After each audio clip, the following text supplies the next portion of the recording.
In this continuing series on working in the GOM, I take a look at the people, the tools, and the training program that Bristow Group utilizes when training pilots to fly in support of the offshore oil industry. In the last decade, the offshore helicopter operators have made light-year jumps in their use of new technologies in both training and everyday business, and Bristow Group in the GOM is no exception. They utilize new training facilities, state-of-the-art simulation trainers, and many creative training aids to help train them up and send them out into the real world. Naturally, with over 240 pilots needing initial and biannual training in 9 different helicopter models, the 12-instructor training department run by Director of Training Kent DeCurligan can use all the tools he can get. The new hire training program at Bristow Group is roughly 3 weeks long.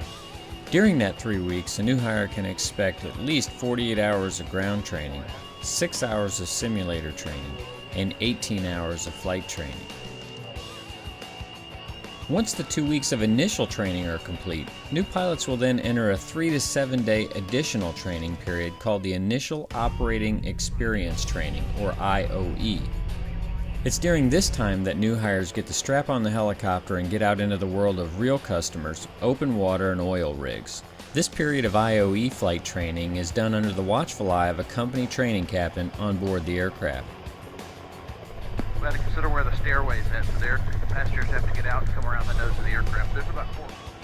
Since many turbine helicopters have more complex systems than their piston counterparts, Bristow gives extra attention to systems training to new hires who lack turbine experience. Traditionally, systems training would be accomplished using manuals and the actual aircraft. Maintenance training manager Doug Shaw has taken classroom systems training to a new level. Classroom, we call it a maintenance laboratory. The maintenance instructors will actually take the pilots through their system training. So it's a mechanic that goes through the individual components systems. In addition to the pilot instructors, the pilots also do the same thing. We supplement them on that. This is a C30 gearbox. The idea and the intent of this is to dissolve the magic that goes on inside the gearbox and allow pilots and mechanics to visualize the interaction of the gear train inside the gearbox. So not only does the pilot see this in a diagram, photograph on a slide in a presentation classroom style, they can actually get up, come over to the component and put their hands on it and see what it actually looks like, feels like, and how it actually interacts with all their surrounding components. There is no doubt that helicopter simulation is widely regarded as one of the best aviation training tools available today. Bristow incorporates simulation training into every level of training, regardless of helicopter flown or seniority of the pilot. For pilots flying either the Bell 206 or the Bell 407, they have 2 Frasca simulators in-house. For pilots flying larger helicopters such as the Eurocopter EC-135 or the Sikorsky S-76 or S-92, the training is contracted out to Flight Safety International. Personally, although I have a couple thousand hours in the Bell 206, I've never had the opportunity to fly the Frasca Bell 206 simulator. I had my chance while at Bristow and was put through the paces by Bristow instructor, pilot, and check airman Brett Ingram. And once we get a power setting set, and it holds 60 knots, 300 foot per minute, good. Other than a few atmospheric changes, the wind, the surface, as we're descending, we really shouldn't have to make hardly any power changes at all.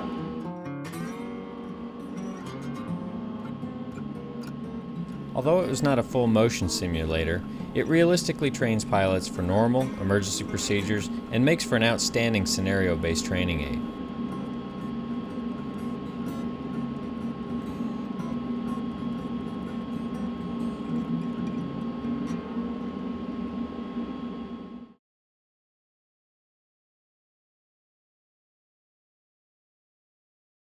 If you're going to work in the offshore oil industry, whether on the rigs or as a pilot, you're required to go through this training. This is called Hewitt training, helicopter underwater egress training.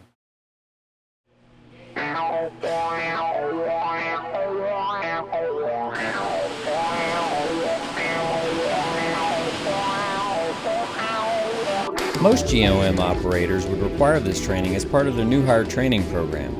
In 2007, Bristow made Hewitt training mandatory for all new employees who would fly offshore. Bristow has found a training partner in Safety Management Systems based in its headquarters hometown of Lafayette, Louisiana. With a large indoor pool facility and a team of crack instructors, they teach thousands of personnel per year how to get out of a sinking helicopter alive. What we have in the background here is a modular egress training simulator. It's a METS Model 30. Our training specific here is Hewitt helicopter underwater egress training. What we do is we train personnel in the oil and gas industry, pilots, EMS, passengers, to safely egress a ditched helicopter. We'll board our passengers or our pilots or our EMS personnel, and they'll go through what's called an inversion. What we'll do is we'll lower the simulator to the water. The simulator will do 180-degree revolution, roll over, and stop.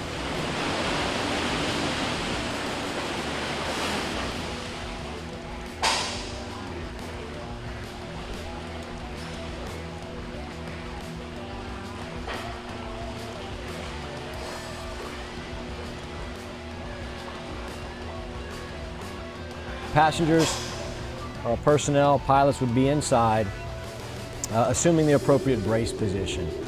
They're strapped in a 3-point harness. Some may actually be in a 4-point or a typical lap belt harness. They assume the appropriate brace position. We ditch the simulator into the water. At this time, they're fighting that inrush of water.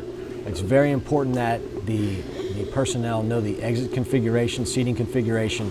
Once they have removed their exit, their outboard hand goes immediately to the frame of the aircraft, inboard hand to that buckle, whether it's a rotary or lift lever buckle, unbuckle, and safely egress.